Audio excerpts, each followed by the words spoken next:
غرض جب وہ اس کو لے گئے اور اس بات پر اتفاق کر لیا کہ اس کو اندھے کنویں میں ڈال دیں، اور ہم نے یوسف کی طرف وحی بھیجی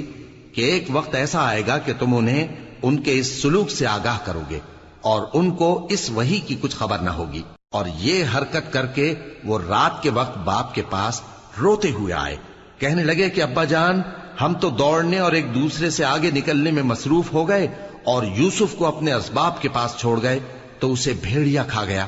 اور آپ ہماری بات کو گو ہم سچ ہی کہتے ہیں باور نہیں کریں گے۔ اور ان کے کرتے پر جھوٹ موٹ کا لہو بھی لگا لائے۔ یعقوب نے کہا کہ یوں نہیں ہے، بلکہ تم اپنے دل سے یہ بات بنا لائے ہو۔ اچھا، صبر کہ وہی خوب ہے، اور جو تم بیان کرتے ہو اس کے بارے میں اللہ ہی سے مدد چاہیے۔ اور اب اللہ کی شان دیکھو کہ اس کنویں کے قریب ایک قافلہ آوارد ہوا اور انہوں نے پانی کے لیے اپنا سقا بھیجا، تو اس نے کنویں میں